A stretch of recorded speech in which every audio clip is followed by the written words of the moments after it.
Welcome back everyone to the second episode of Minecrab.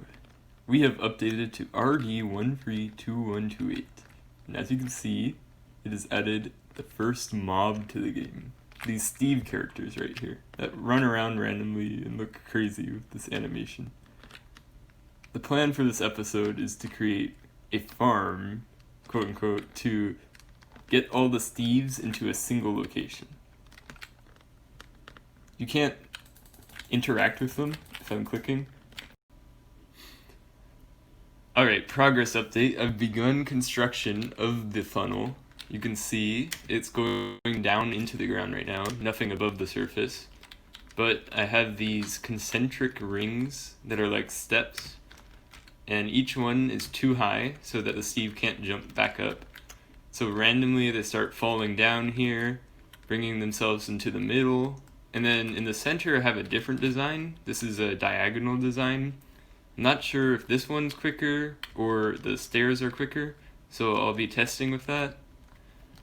But the end goal, you can see, they're all collecting here in the middle.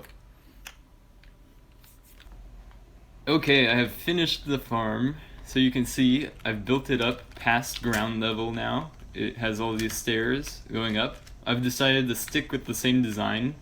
It seems to work best to have the diagonal when you're close to the hole, but leave it as these staircases up at the higher levels.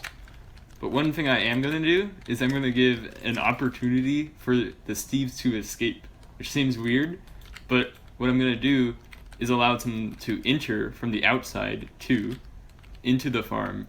This way, even though our farm only covers 5% of the map, any of the Steves in other parts can walk into it and still fall into our trap.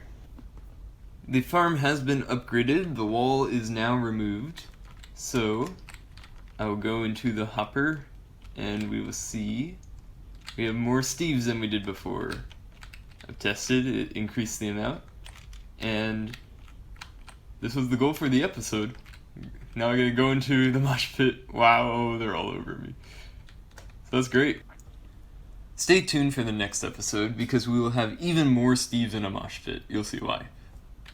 But now we're going to move on to a different project for this episode, which is related to this. A lot of you guys liked the perspective switcher we had last episode.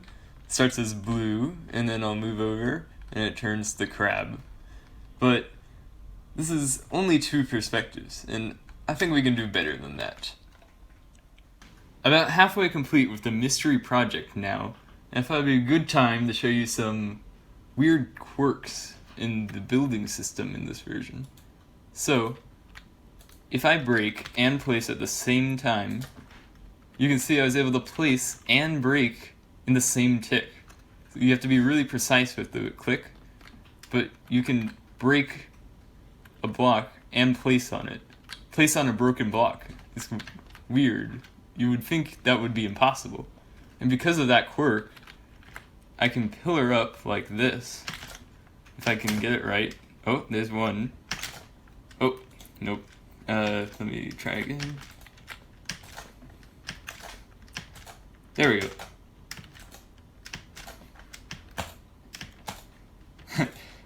So you precisely time it, and it leaves no trail on the pillar you're going up on.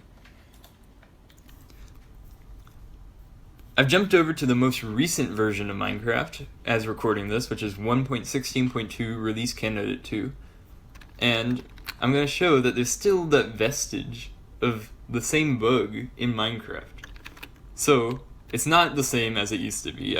You can't pillar up with no trail, but what I can do is break in place, and you see I placed it in the spot of the slime block with nothing behind it. So some of you might know this trick. If we go up to here, this is completely in the air, and if I do the same trick, I just placed it with nothing to place it onto.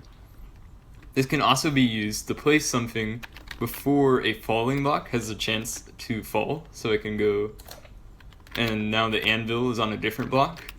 Or, you can make a funny contraption like this. If you break in place, now you have a sand that isn't falling because it's on the small button, and the button which isn't popping off because it's on the sand. So they're self-reliant on one another. And the instant mining even carries over to if you have a tool. It's easiest if you dual wield. And there you go. So the bug still kind of exists, except now it's always in the same location. Okay, the project is done. The free direction perspective changer we will now get to see. So right now it just looks like a bunch of random blocks in configuration. And first I'm going to step up here to the first location. Let's see, that's a B, L, U, E. Then we're going to move to the new one. Before we only had the X and Z, but now we have this diagonal. And that will also reveal a separate word. You can see it's kind of coming together like we had before. This one says crab, C-R-A-B. The V's a little mangled, but you can see it. And then the final one's over here.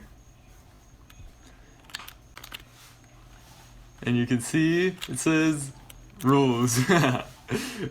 Now, you might be wondering how I did this. And full credit goes to Sethbling, who created a tool that allows me to make this. I'll put all the links in the description. It's an MC Edit filter, and I used this in a separate world, and then painstakingly copied it block by block into this version. So you can put any free words into that, and it will calculate what the blocks should be in order to get this perspective. The final project for today's episode is having some fun with fractals. If you don't know what a fractal is, it's a pattern in geometry which is repeated an infinite number of times. So it contains itself. They're really interesting. If you don't know, I'd suggest looking it up after the episode. You can see some really pretty patterns with them. But the one we're going to be doing is the Menger sponge, a fairly well-known fractal which involves 3D cubes, which is perfect for Minecraft. What you do is we're going to start with this one cube, and then we're going to apply this pattern you see right here. So it kind of looks like a void Rubik's Cube. It has these holes in it, and the important takeaway from it is now we have a bigger cube. So what we're going to do with this bigger cube we have is apply the exact same pattern that we did on the smaller cube. And you can see how we can repeat this an infinite number of times. So here's step 3 of the Menger sponge now. You can see it's the same pattern, but now we have the previous step in the void Rubik's Cube shape. So we could continue this forever, technically, but in Minecraft we have the build limit. So we can actually only do one more step. So I'm going to go ahead and do that. I'm going to make it all the way up to the build limit from this height.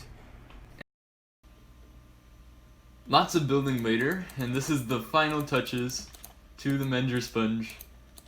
Right there. And it's all done. Here we go. The Menger sponge with step 4. So, I can fall down here. You can see the repeated pattern of the holes inside holes, inside holes. And if we were to go infinite, you would continue this pattern by taking this entire thing and then making 20 of them and putting them in the same pattern as we have it in all the other inside it. And fun fact, in 20W14 Infinite, the April Fool's snapshot from Mojang, they made a Menger sponge dimension, which contained just an entire world full of Menger sponges, all the way to the 256 build height, not this shorter one we have in our world.